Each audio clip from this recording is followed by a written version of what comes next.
Welcome to Friday, everybody. So I would like to start off with this question. What has your experience been like working on this show and seeing the love for these characters all these years later? I think it's pretty impressive that a storyline gets to hang on for as long as something like this one has and resonate in so many hearts. It really does blow me away every town I go into. I've been to Tacoma before, but never to Seattle proper. So to get to meet just all the folks that are kind of, have this love, it's kind of amazing to me. It really blows me away. I'm glad we spent so much time and energy putting into this show. Oh my God, I love your nails. So my girlfriend just really got into nails, and they're especially the gold ones. And so she's constantly showing me nail polish. And then I told her, I said, you need, because she's constantly shaking. I go, I want to get you a nail polish shaker that will shake it like a paint can. That goes, brrr, they make one. And you strap your nail polish in it, and it goes, brrr, just like a paint can thing, and it shuts off after a minute. What was the question? I was just distracted by your right hand. Your left hand, not so much, but your right hand I was distracted by. Yes, sorry. Shiny object, sorry. The question was, what was your experience been like working on this show? See, that's a broad, profound question. Justin's really good at succinct about it. Experience working on a show, so let me call it 26 years. I consider it the most profound and surreal thing and the best thing that's ever happened to me. More than half my life I've spent playing this, well, almost half my life I've spent playing this character. And I tend to think philosophically and spiritually about the profundity of art and how it affects people and my effect on it and how it affects my art affects other people. And so it's always extraordinarily shocking and humbling and gratifying to watch people like hug you or cry or tell you they've been through loss and marriage and death and everything through it, and to know that you're kind of a vicarious part of that or a tangential part of that, is what I think about when I'm recording. Actually, I really, it's important to me. Just don't say he's been my producer almost the whole time. I want you to believe Goku might be real, because if you believe Goku might be real, then the chances that you're going to stand up to that bully or lose that weight or achieve that goal go way up. So I need to make you believe Goku's real is my job, and everything I have or own, including my long friendship with Justin, I owe to Akira Toriyama Sensei. So that's kind of how I feel about it. And I can go into a lot of stories and a lot of detail.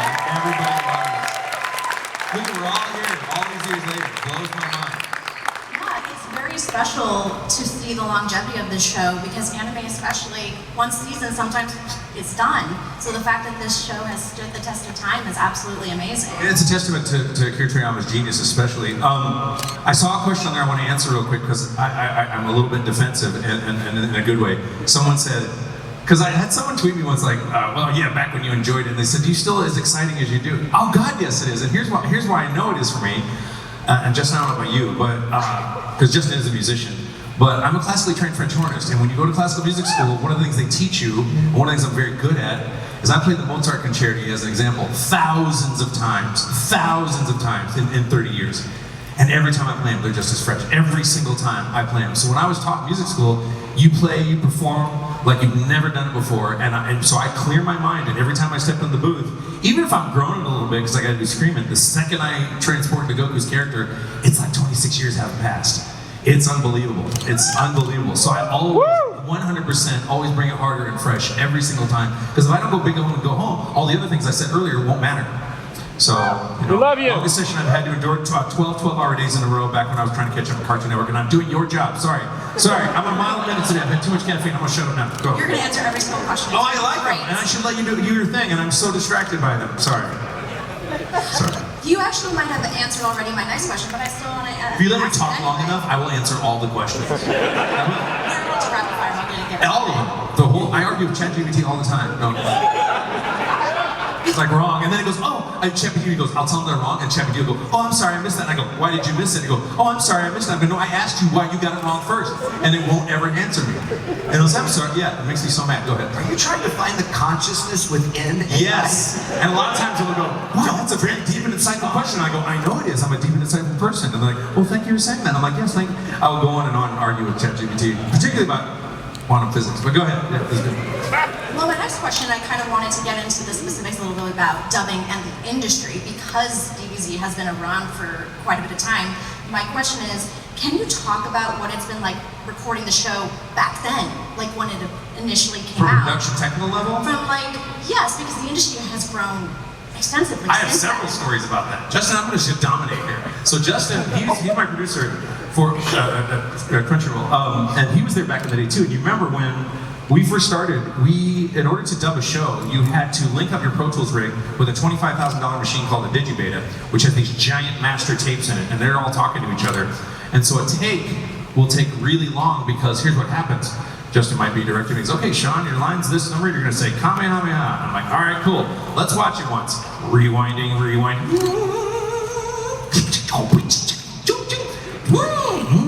It's going for like 5 seconds. Then it goes boop, boop, beep. And then I watch it. And then we do it again. And if I screw it up, we have to go through that whole thing again. Now, even just as soon as you watched it, yeah. And then you go, okay, now let's grab it.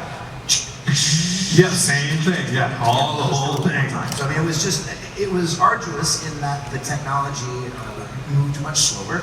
And today you're able to kind of, once you find a rhythm for a character and for the lines that are coming at it. That rhythm can get really screwed up by that tape machine. But that tape is going to pause it every single time. Yeah. So that was a big difference of it. And then also just the time to do it was different. The world of simulcast didn't exist. The streaming universe had not come to fruition yet. Well, there's another, keep going. But it's trying to get to a home video medium or getting to a broadcast medium. So being able to kind of move to that just allowed for a slower time frame to get it done, which was good because we didn't know we also had trouble getting materials because you couldn't deliver materials digitally over the internet. So we would get master tapes from Mexico instead of Japan because Mexico is much closer to America. So I heard the Mexican voice of Goku before I ever heard the Japanese voice of Goku.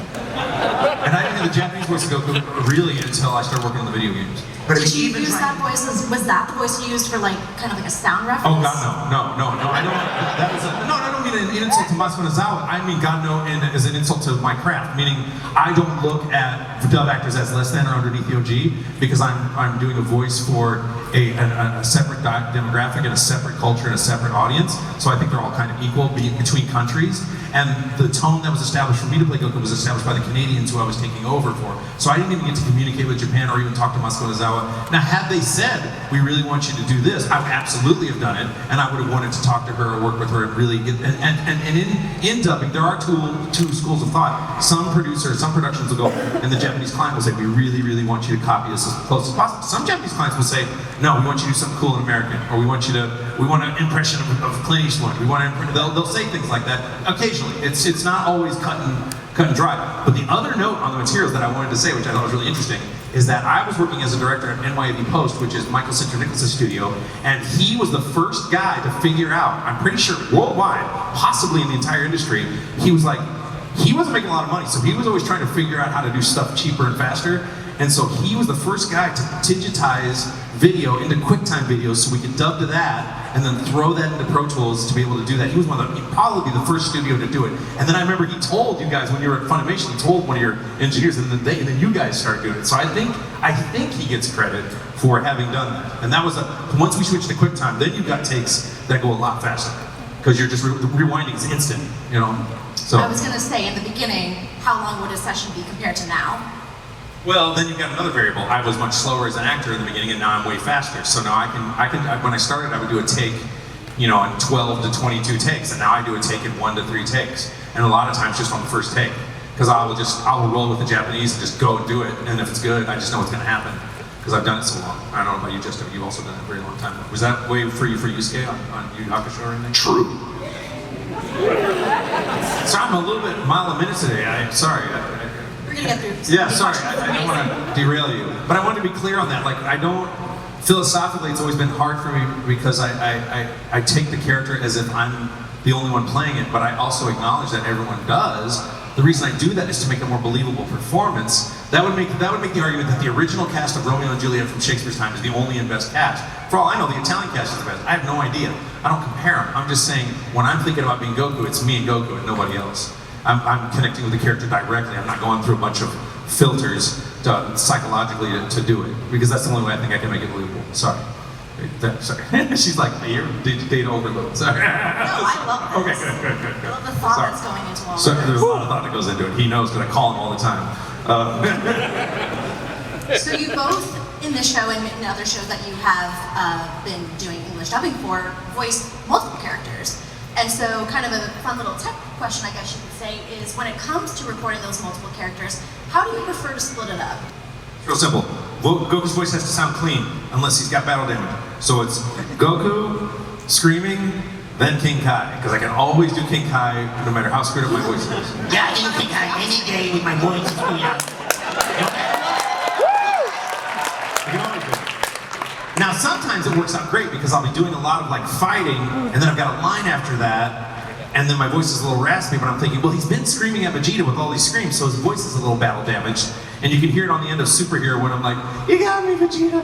That's my voice actually damaged from doing all the screaming I just did, which I just said, well, then Goku's voice might be damaged from screaming at Vegeta just now, so then it works. But you gotta be careful to make sure that doesn't, if Goku hasn't, he's gotta be clean sounding and not raspy until he's Super Saiyan 3 or 4. So, which is another long conversation, but yeah. Nah, I just scream, I'm good.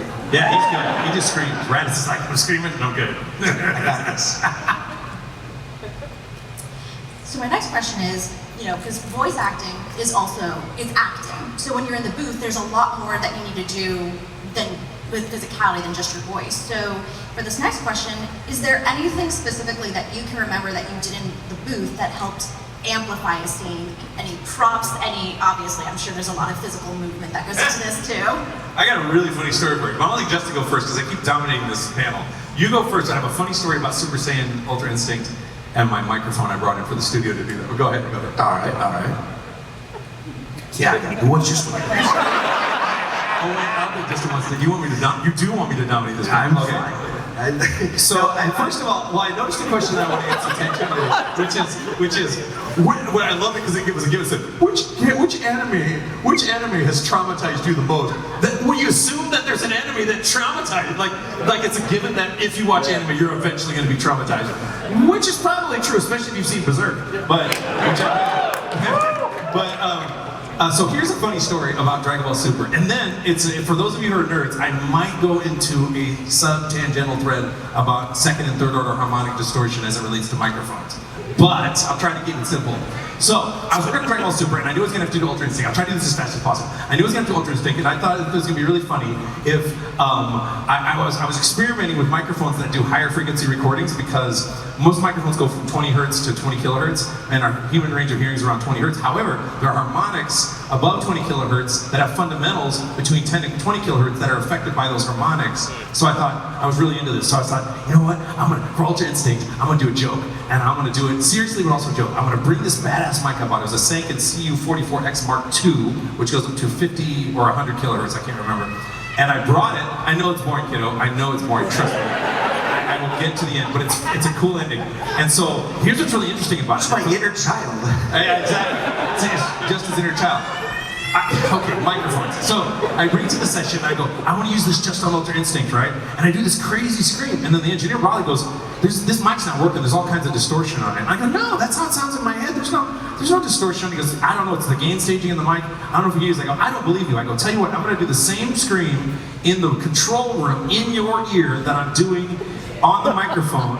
And so I did the exact same scream, and he goes, it sounds the same. And I go, what that made me realize was that this fancier mic was so detailed and so clear, and it was picking up all the distortion, and all the folds in my throat were vibrating and causing all kinds of second and third order harmonic distortion that the Neumann TLM 103 was not picking up my entire career. And so I was like... And this was a microphone that you that I brought to the session. Now, if you're listening to a show for a long time, the mics they use at Crunchyroll, the mics I use are fantastic. I'm saying this mic was particularly detailed, and Neumann's an industry standard, and I still use Neumann mics in my home studio. But this particular mic was really, really, really detailed, and so if you're watching Dragon Ball Super, and anytime it goes to Ultra Instinct, I switched mics, and I was going to make a video promoting, this is my Ultra Instinct mic, because the frequencies go above 20. It was going to be partly a joke, right? I never did it. And then I learned a lot in that session. Like, I learned a lot about how microphones work and the detail within harmonics within a given range. In this case, it was 10 to 20 kilohertz versus, anyway. So that's, for those of you nerds out there, recording people. Sorry. Any aspiring voice actors out there are looking for microphones? Now you know. Well, the one I use in my studio is a Microtech N930, but that's another story. Go ahead. Which is like a TLM 103, but different. Go ahead.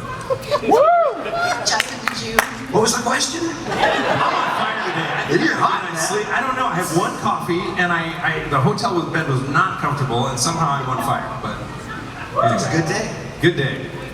The question was, did you do anything specific in the studio to amplify a scene, any prop, physical movements? Speaking Look of at that, that. Nope. Oftentimes I'll punch the walls, but I mean, you know,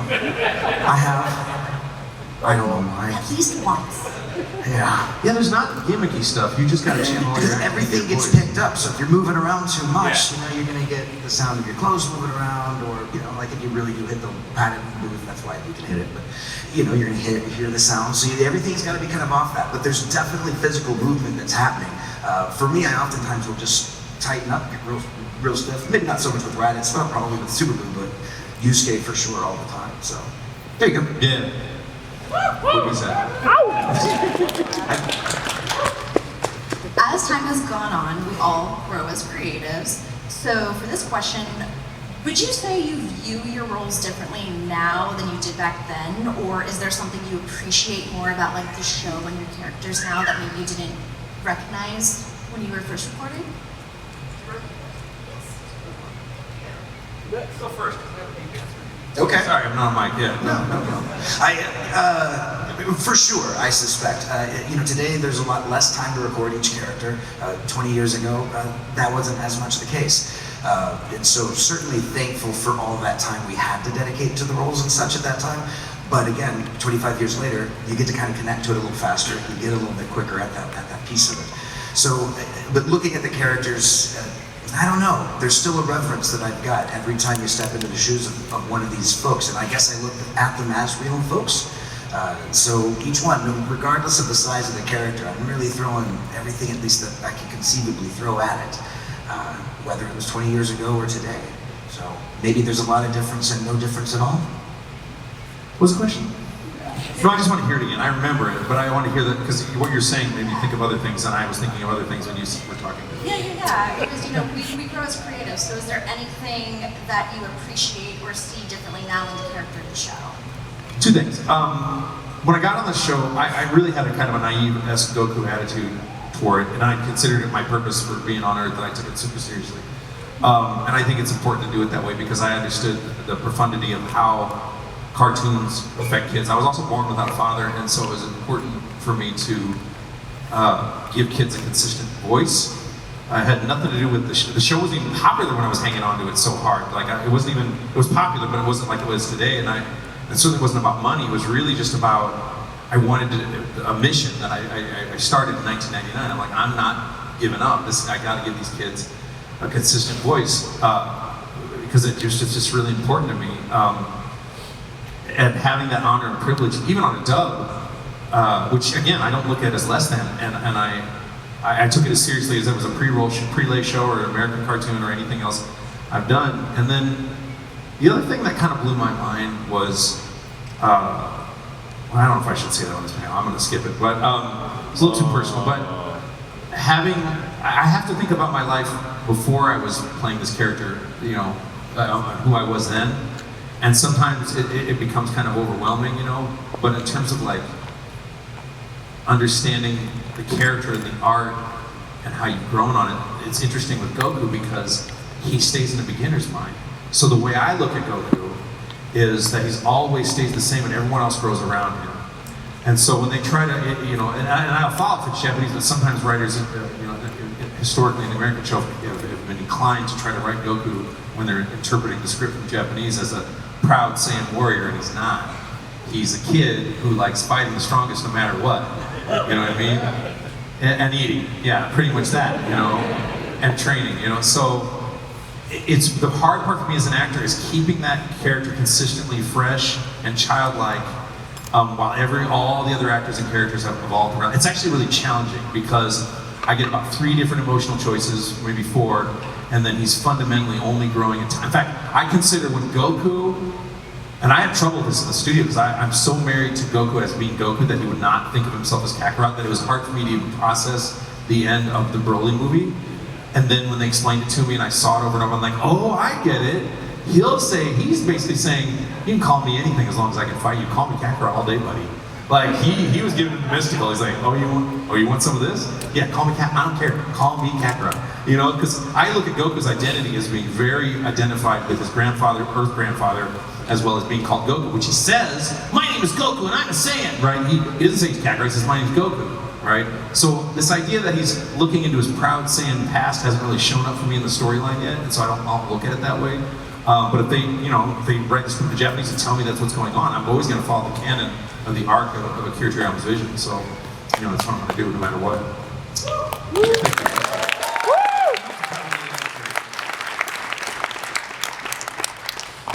It's interesting because Sean, you did mention prelay and like animation, which was dubbing, which is a big thing before dubbing. Like that was, voice acting that's kind of what it was. And so, what was it like when they were like, yeah, we have this show, it's an anime, we're going to be dubbing it. How was it sliding into that? Well, it wasn't for me because it was my first audition. And I wasn't an actor, I was a French horn player. But, so it wasn't for me. What I have discovered, having directed prelay shows, having been on major prelay shows, having done this 26 years, is that dub acting, I think, is a little bit harder than prelay acting in some ways. And I think the production should be kind of reversed in some ways, in that, what was I getting at? Justin, you want to comment here? You're kind of locked into the animation, right? With the dubbing, and that's ultimately what's going to dictate your performance. What it is you need to kind of guide yourself into with prelay. Oh, I remember when you're dubbing though, you have to make fit within the flap the emotional thing you would just freely say as an actor. And so now you've got this time and energy to drag out a line to make it dramatic, but you've only got half that time in the flap. How are you going to make it just as dramatic now that you no longer have the time? You have to inflect differently, you have to emphasize differently, you might have to edit the line a little bit. And so when I'm as an actor, I prefer to do prelay acting and then react to picture for screams. I'm very good at interpreting emotionally what I'm seeing. I think it's hard for a lot of people because if you're not trained in listening like that all the time, you're not going to do that. So I know when we were working on Monkey Kid, I was like, can we just do we react, then you animate, and then we'll do the reactions to the animation, because there have been scenarios where I'll do a big scream and the animation's not as big, or the animation's too big and I didn't do big enough scream, etc. So, sorry I was distracted there, Justin. No, but you're right. Getting to the end product quicker with dubbing is a reality of what happens, because you don't have to follow up with the animation, it's already completed. Yeah. So I do have a few more questions left for myself, but I also want to start opening it up to the audience. So we will be doing fan questions a little differently this year. A QR code will appear on the screens, and you can submit your questions through Play eccc, and the questions will appear up here on our screens, and we will be able to answer your fan questions. I just find it so hilariously modern with a QR code at the panel. I'm like, back in the day, it's like, yeah, kid, what's up? I lost my voice in that episode. I'm like, this almost feels ridiculous, but maybe it works really well. Let's find out. How hard is it for Sean to relive his longest DBZ in time? I haven't done it yet. Dun, dun. So I don't know yet. Laughing is hard. How do you get a genuine laugh? Acting laughing is not hard for me. And when I started voice acting, my friend Michael said, he goes, man, you're really good at laughing. Most actors have a hard time with it. I go, because I'm always laughing. I used to do stand-up comedy, so I have no trouble. Acting laughing is not hard to me at all. To me, it's one of the easiest things to do. I don't know why. There you go. Yeah. Can you act like that? Yeah, you just laughed. Yeah. Is that real? You were acting, right? Well, I'm not going to tell you if it's real or not, man. So it ruins the thing. We will never know. So... All right, so you're going to rotate questions in from the audience with you, because you have more questions, right? I have like one or two, and then we can go to these. So one of my other questions was, we've talked a lot about DBZ, but you both have worked on a fair amount of other projects, voice acting.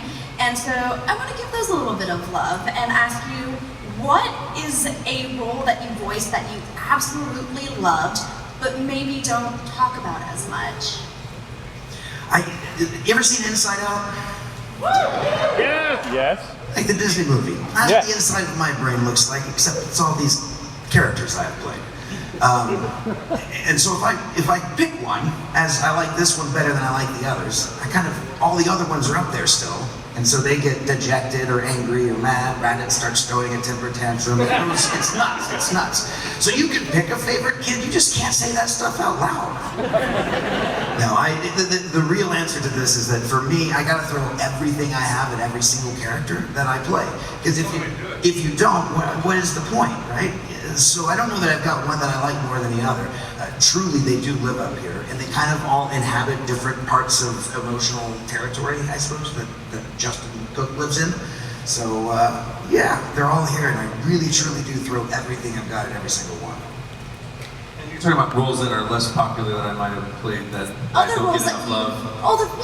I loved on Sakamaru and Ninja Nonsense, which is loosely based on Anchorman. And then I also played 12 different thumbs on a show called Thumb Wrestling Federation. And the hardest voice to do on that show, which is harder than even Goku's voice, is I played 12 different thumbs and also the co-host, Colonel Cossack. And Colonel Cossack's always screaming, and I remember screaming, that's not even as loud as I was screaming. And I remember in the session, I go, can we not scream every line? And the director's like, it's just funny when you scream, just scream every line. And I go, well, I can't do these 3-hour sessions anymore. And we had to tone my sessions down for Colonel Cossack. This is the only voice I can only do 1 hour at a time. It is so hard to do, and I'm not even fully screaming at the level I had to scream Colonel Cossack. Now, is that one of these things where you go in for an audition, you do this voice because it's clever and cool, and then discover later that there's a time limit on it? Oh yeah, yeah. And especially when I told the director, can we please not scream every line? There's no dynamics here, and he's like, it's just funny. Just like, I was so mad. I'm like, dude. You told him he was #1? No, I flipped him off. Friendly. I tried. In a friendly manner, I did. And he was like, it's alright, Chuck. But that was a weird show. And I got Takamaru, and then there was a bunch, and then it was Dr. Crowder, Yu-Gi-Oh, and there's a bunch of roles I like Ojama Yellow. I've been toying with Ojama Yellow singing to those Ojamas Coldplay's Yellow, because I think that'd be funny if he's like,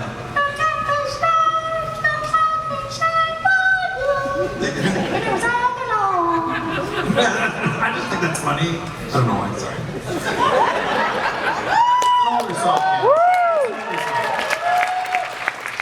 Here's a fun fact. One time I was riding my bike in the middle of the night in Jersey City, because I used to live in Jersey City.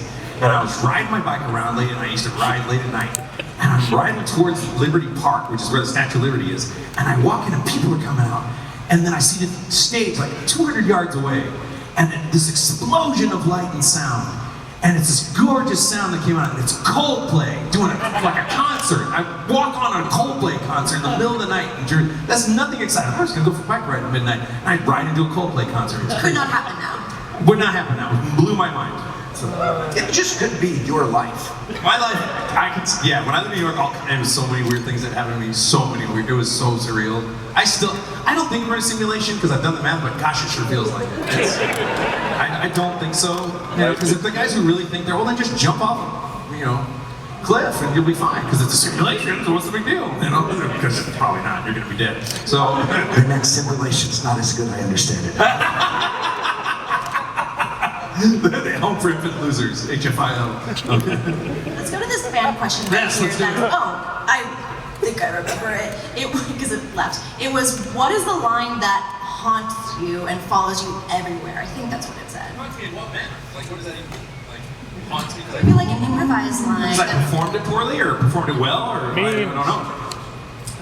That's too broad for me. I'm going to just go first while I think. I don't know that I've got one. I really don't. I mean, the characters have their phrases that are said, but I don't know that I feel haunted by them necessarily. No. Yeah, I don't know. I don't have a good answer for that one. I also don't know what my favorite food is. I got that one. You have a favorite food? Well, it used to be like pizza and burgers, and then I got a gut disorder, so now it's like Thai food, which I do like. And I do not call Thai food. I thought it was such a dumb thing. Or human. Do you ever catch yourself using your character's voice in everyday situations? There have been a couple embarrassing times I've been a douchebag and lost my cool and said, you don't really want me to go Super Saiyan now, do you? Did they get it? They got it, yeah, I was full voice. Yeah, I was full voice, and it gets very loud. I did not realize this until one time I think I was yelling in the house, and my girlfriend's like, you're physically hurting my ears. And I'm like, I'm sorry, it's painful, so, Sometimes my laugh will attract that, hey, wait a second, did you? That kind of thing. That's fun. Nice. When did you realize Dragon Ball was huge? Is it?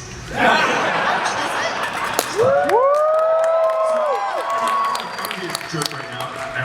I have an undying love for Dragon Ball. My favorite phrase that I coined is never underestimate the power of Dragon Ball. And I know that One Piece is having a moment, and I love it, and it's fine. And I'm in that show a little bit on one of the movies, but I was so biased toward Dragon Ball. I'm like, yeah, when Dragon Ball Super comes back, here's what's gonna happen. And I don't know that it's coming back. It's not a hint. I don't know if it's coming around. But if it comes back, here's what's gonna happen. Giant Kamehameha. Every other anime, it's just gonna be. And I'm gonna be sitting there going, yeah, Dragon Ball. Don't underestimate the power of Dragon Ball. And I'm analyzing this, trying from an objective space. I'm a little biased, but I try to analyze it from an objective space because One Piece is really great and there's a lot of episodes. But I love Dragon Ball. So I'm biased, you know. It's like the WW, like the World Wrestling Federation of like, you know. There's just the anime. Come on! Yeah, I got you! One Piece versus Dragon Ball Z! you get Chris Rigger out, Mr. Satan. You know. Do you have a favorite ad-lib or unscripted moment that made it into the final show? Because Goku's being, you know, he's go act like we're fighting, Mr. Satan, because Chi-Chi's here, right? So he's got to be a bad actor. That's why I made him act so poorly and go, ow, you know, because he's terrible. And then I just randomly said that as I was leaving because I thought I was in character and I thought it was funny. And then I was talking to the director, and then they had to ask him because he wasn't in the session. He's our producer, and I go, can we keep that? He goes, well, that's Justin. And then I got word back from Justin. Yeah, thank you. And so it's in there. So that's one of them. Do you have one? I think it was in Battle of Gods, and it was where Brina, as I believe it was either Puar or Chaozu, and it kind of buried deep in the wall, it says, am I really here? Yeah, because Chris thinks Puar or Chaozu is like imaginary, only Tien-Shin can see them. It could be, yeah. Yamcha and Tien's imaginary Yeah, that's friends. imaginary. Yeah, that's right. Chris thinks that. He would have explained it had he been here, but he's stuck in Dallas for some reason. He'll be here tomorrow, though. We're looking forward to seeing him. Do you have any other questions? Yeah. So right here. What is your personal favorite DBZ movie to work on and why? Battle of Gods, because I got to play Goku and King Kai, and I had to do that entire scene and make it believable, and I rewrote the entire King Kai part. And the writers are great. I had a different take on it because I didn't think. No, I rewrote the entire Goku part, most of it, because I didn't think Goku would stumble over honorifics to Beerus using a Middle English, because the original script had "Be thou, though your highness, be thou art." You know, he was trying to be. I'm like, he has no Middle English. He's never a Shake. He doesn't know any of this. So I just made up gibberish, like your highnessness, awesomeness, whatever. I was doing that, and then doing that scene with King Kai and Jason Douglas, who is a really stellar actor, was really nerve-wracking for me because I'm like, I have to act as good as Jason Douglas, which is really hard to do. And I was thinking about him the whole time because he's such a good actor. And doing that whole scene was really, really gratifying, and I felt like it turned out really, really well. What about you? I would also say Battle of Gods, but my reasoning is slightly different. It was really what kind of helped, it's what brought back this newest iteration of the Dragon Ball Well, cast. it's kind of the beginning of our modern friendship. We've always been friends, but we weren't really know each other that close until you called me out of the blue and said, hey, Sean, it's Justin Cook over at Funimation, and we gotta do another movie. And I'm like, what? I thought this was over. And he's like, no, we're gonna do a movie. And that's it. So that one was kind of like a welcome back kind of feel. So there you go.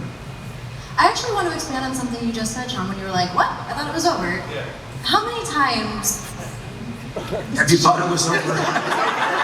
It's the reason there's Dragon Balls in the show. Keep wishing things back. When Goku died the first time, when we went to Cell, I thought my job was over. I thought once I moved to LA right before we did Battle of Gods. And I was shocked when Justin called me and said, hey, we're gonna do a movie. And that wasn't too shocking, but then, after that, he's like, we're gonna do another series. And I'm like, what? And on the one hand, I'm really excited. I love playing Goku. It's the most important and special thing to me. But I can tell you, and I hate complaining about it, but the screams are hard. And I love when they're done, and I love how they make you feel. But, you know, I always joke that we're the greatest heavy metal band in the world that doesn't do music, because we're always screaming, you know? And so, anytime Goku's hair is black, I'm pretty happy, because that's how I connect to the character emotionally, you know? And then also, if it's not black, then I'm like, oh, I'm gonna probably have to scream to get here, and then do a bunch of screaming then. And it's always like one of those things that you hate when you're doing it, but you're sweating and it's fun, so it's like working out. You hate it when you're doing it, and you're satisfied when it's done, and then you get the results, and you get muscles, which the results would be, for me, the fans liking it and appreciating it. And so, at the end of the day, you know, it's good, but yeah, I thought it was over a couple times. I thought it was over after the last Super arc. I was surprised when Diamond came out too. I was surprised that Superhero came back. I was like, Superhero, oh, and it's Piccolo focused? Oh, Superhero's awesome. It's one of my favorite movies. It's probably my second favorite one. I'm a big Piccolo fan. So so all that fan service you got, wasn't that great? It was great. So I call it Gohan's final form, that other form he does Super Saiyan 2.5, because his hair's kind of long. It's almost there. You know? And Kyle, I didn't even talk to Kyle, and he did the thing where, like I kind of made it the thing where I changed the voice slightly for a couple of reasons for Super Saiyan 3 and 4, and there's artistic reasons for it. And Kyle, I didn't even talk to Kyle, he just did it. I'm like, Kyle, I don't know if you're copying me, but good on you. And he's like, I think thanks, the animation yells for it. What's that? I think the animation screams for it. Animation screams for it, and I don't think when I saw Super Saiyan 3, I didn't feel like this voice comes out of the Super Saiyan 3 voice. It was just focused and cool. And I was like, he's physiologically different, his energy's different, and then for Super Saiyan 4, he's more beastly, so I'm gonna add a little more. You know, just to me, it just made sense artistically to do it that way. So I'm really nervous about Daima coming up, but I have been you'll do fine. I'm mentally prepared since it dropped, and I think about it. I'm thinking about it now as we're talking about it. And when I get home, I've already been watching the show, and I'm gonna be binging hardcore, and then I isolate and don't talk to anybody, and then I'm gonna fly to Texas and work with this guy, and we're gonna knock it out, and it's gonna be great. Woo! If you're not nervous before a performance, I feel like any actor, no matter how veteran you are, because if you're not nervous, you might. That's like not being nervous before you like walk on a tightrope across 2 buildings. Like you should always be nervous to some degree. You want a little excitement, and then you kind of shut everything off, become the character, and now you're one with the force, and you go in and do it, and you're done. You know, and you go all the way, go home. You just brought an entirely new universe into this whole thing. Well, yeah, I feel like after I saw The Matrix, I was like, well, I was talking about Star Wars, but when I was thinking about The Matrix and Star Wars, because I remember asking one of the Japanese executives when Goku has Super Saiyan God mode, the red hair, and he was suspending Broly in the bubble, and I was tripping out because that was a power I'd never seen before. And so through a translator, I was like, hey, is this like a new set of powers, like the Force, and you can manipulate objects? And I had one question, and the Japanese executive went, yes. That was it. And that was all I got. I couldn't get any more. He was like, yes. And I was like, okay. I think, cool. But as far as The Matrix, and when you're dubbing, I realize it's like that for me. It's like you're thinking about a lot of, logical things, and you're thinking about your character, and you're thinking about things, you're not really thinking about emotions, and then when the tape starts rolling, the beeps, it almost shuts off, and then you activate that program, and then and it's just automatic. And then if you screw it up, you're gonna do it again, right? But it's kind of like The Matrix in that way. That you just download the program into your head, and then you just activate it and become one, and you go. That's what I'm doing. Yeah. Of course, that's what he's doing. We did talk a little bit about the transformations and the power-ups, so I do need to ask, no, I'm not gonna ask you to do it. I was gonna say, what was the coolest one? Doesn't have to be your own. Coolest in general. I think my coolest one watching you was in, I think it was the Broly movie, but it was when you guys threw Frieza out to handle the fight for the That wasn't even the script. We just saw flap, and we looked at the script, there's nothing, and I think either I thought of it or Chris did, and I saw the flap, I was like, blah, blah, blah. There's your favorite ad-lib line question. Yeah. Got it. Have fun, Frieza! We just dropped off Broly and Frieza, all charged up and ready to go. The favorite transformation was Super Saiyan 3. Here's why.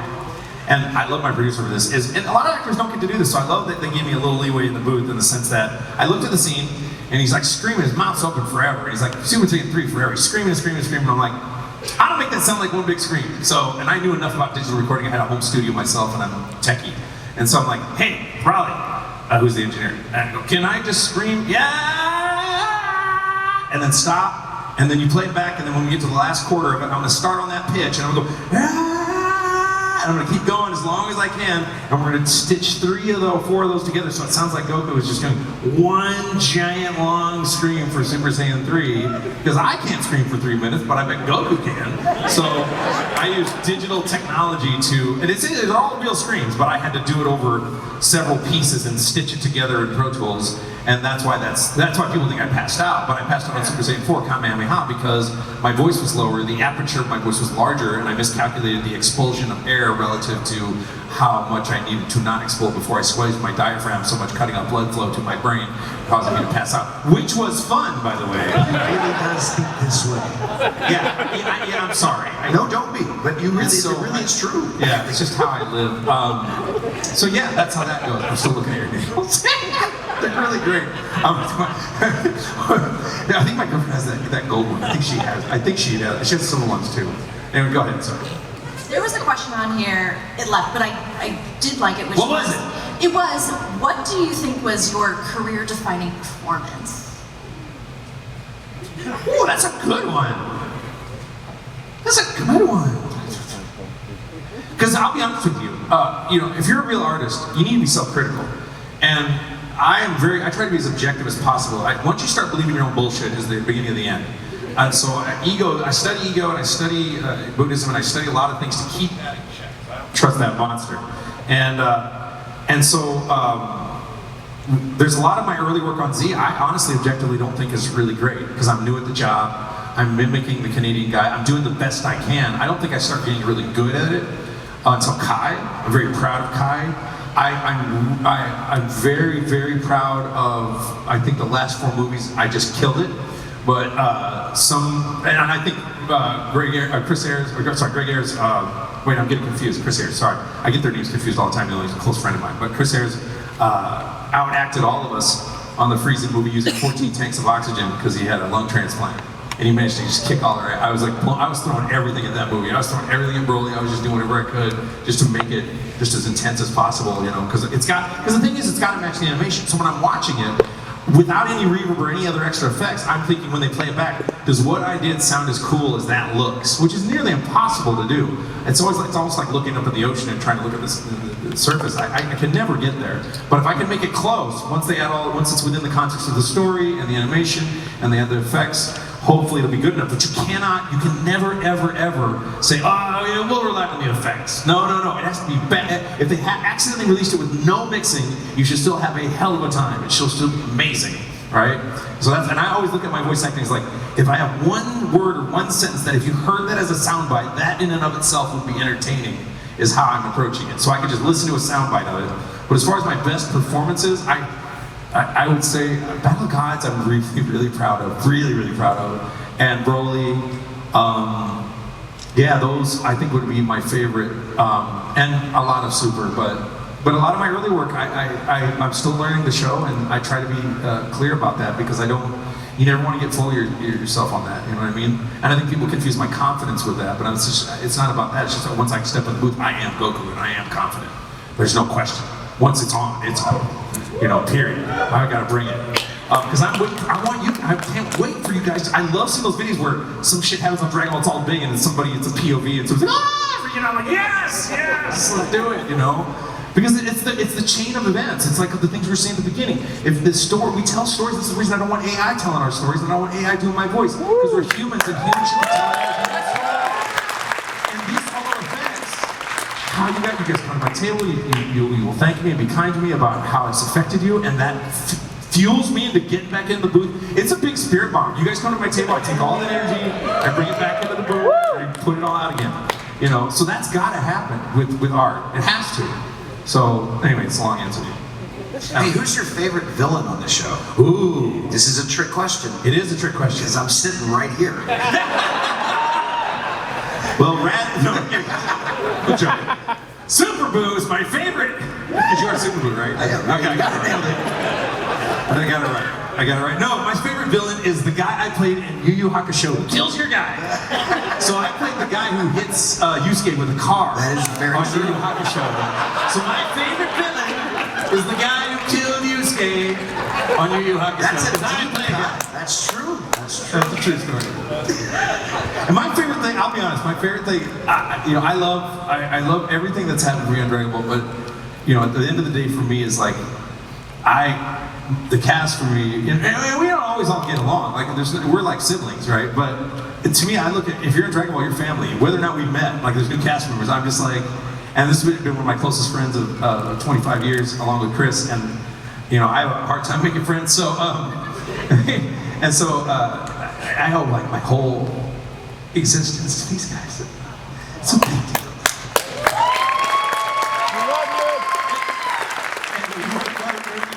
That's a long tangent. That's funny. Thank you. It's a big deal because I know it's a big deal subatomically and psychologically and neurologically. Here's why. I was reading this article the other day about this guy who was like Lucifer or whatever. I mean, he wanted to completely isolate himself in a cave and completely cut off his. He was trying to see if there was an internal circadian rhythm, and he found out there was. But he also discovered that he would start hallucinating and seeing things and hearing his voice, and it made me think, we're not necessarily isolated biological things as much as we are. That the threads of these connections and being will really affect that I exist because of everyone else as well. So when he was in this cave, he realized I fall apart without other life forms just by isolating myself, which made me think, are there subatomic are there threads that we can't see it that are connecting us all that I think we can feel through art, etc. And so that's why this is so important to me, because I don't think I would exist without it, which all goes back to one Japanese man named Akira Toriyama and a pen and a staggering imagination, you know? And then here we are. And that, my friends, is coming. So that's how I feel about this. I owe my whole existence. I consider my purpose being on Earth for doing this, and when I'm done, I can finally die. Not that I want to, but you know, if I do die and it's over, I'm like, okay, it's over. But if I'm not, no, give me a microphone to the hospital. I gotta finish. Whatever. And by the way, Mel Blanc did that. He got in a bad car wreck, and that's why you can hear a lot of room on the mic on some of the old Bugs Bunny cartoons and stuff. They had him in a bed, and he was like immobilized. They had a mic on him, and he was doing voices in the hospital because he had a really bad car wreck. It's amazing. Wow. Unbelievable. So if I get in the hospital, you bring the mic in there. You're not going to replace it. Hi, brother. Thank you.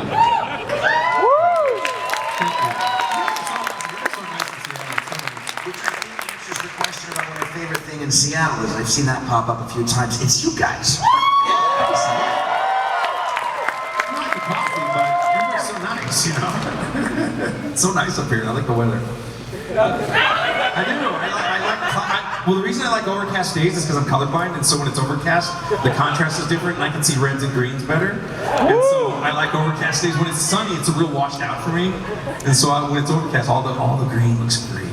It's really cool for me. Yeah. So I'll walk around looking at it.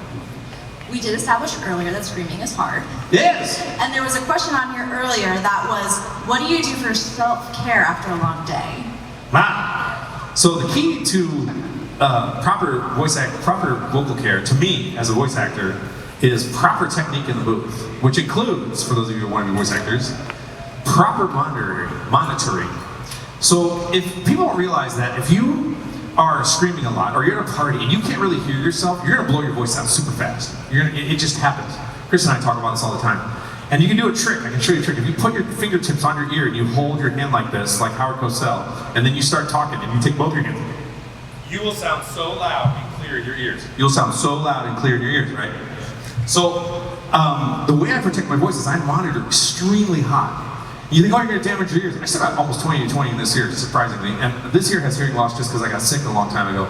So, and then I use a compressor in my headphone mix that doesn't print, that kicks in when I scream. So it's because what happens is if you're on a preamp and you're doing the gain staging, sometimes the headphone preamp's not loud enough. So I either gotta add another headphone amp or I do that. And if I've got enough in my cans to where I can hear the mic down in my throat, I can go all day. But if I don't have enough loudness, I'll get tired like after an hour. You've really gotta have really good monitoring, and you need to pay attention to, if you're screaming, you need to pay attention to your physiological responses. So what that means is if I'm getting a lot of pain that makes my eyes water and sharp pain, I'll tell the engineer, and you have to have the emotional gumption to go, I'm sorry, I've got to call the session. And you're gonna, you're afraid you're gonna piss off the crew, or, because there's money involved, etc. You just have to protect your voice. And from the beginning of my career, I knew this from being a classical musician. I don't care if you'd say I have to do the next line. I'm not, because I'm protecting my voice, and I'll just leave, right? Protecting your craft. I protect my craft and my voice. So, and so then the other thing I do, and I don't believe in relying on a lot of T's or a lot of things unless you're healing post, because I learned from being a brass player, you got to think about it as a performance art. So is when I was a brass player, if I'm relying on Carmex to keep my lips moist, and then I go to a performance one day, and I've learned to play my French horn that day, and then I show up to the concert, and I've lost my Carmex. I'm going to be so emotionally nervous. I'm not going to be able to play well. You don't want to make sure that you can do it naked on an island with nothing. You can't have nothing, right? So I don't know why I said naked on an island. I was just trying to let you have no accoutrements, right? And so for voice acting, when people are like, oh, I got my teeth, oh, I got my stuff, oh, you get all precious about it, which may work for you. What if you don't have that? Or what do you rely on? It's better to rely on a proper voice acting technique in the booth, and then don't speak for a few days if your voice is hurting from a session. Just don't speak. Drink lots of water. You can use your throat coat teas or your soothing teas, and sometimes I use this one if my voice is really bad. There's this Chinese thing that's thick syrup that I think you know the name of, that I can't say in Chinese, that is really, really good. But by and large, it's proper technique, lots of water, knowing when to quit, knowing your body, and then taking, when you're done with the session, just refusing to speak. It's more about discipline than it is accoutrement, right? So, can we do a group comedy? Oh yeah, maybe. We're running out of time. We are, and I was actually going to say this would be the last question, but then can we take a picture at the end of this with everybody? Sure. Yeah. Who's are in the show? I think you're on the wrong show. That's Lucario. That's not Dragon Ball. They have Ki and Chi and Dragon. No, I'm joking. So one last thing I wanted to ask was, are there any projects, personal or professional, that you are working on and that you can talk about that you would like to share? We're going to show about Dragon Ball Diamond, but I haven't started it yet. I only did the first episode, right? And that's out, so I can talk about that a little bit. I just can't tell you what's going on. And although you guys seen the drops that they had last week regarding Super Saiyan 3 and 4, I'm in pre-production, maybe going to be working on potentially a Pathfinder Dungeons and Dragons game that I'm producing with the company. So we're working on that. And I'm not really voice acting right now except on Dragon Ball right now. What are you working on? There's always brand new episodes that launch nearly every day, dubbed on Crunchyroll. Go check them out. That's what we're all working on. And we were working on Sparking Zero the last year too. Yeah, we were doing that. Sparking Zero and a bunch of other games. I'm mainly working on Dragon Ball games and Diamond right now. Yeah. Thank you both so much for being here today. Thank you all for coming out.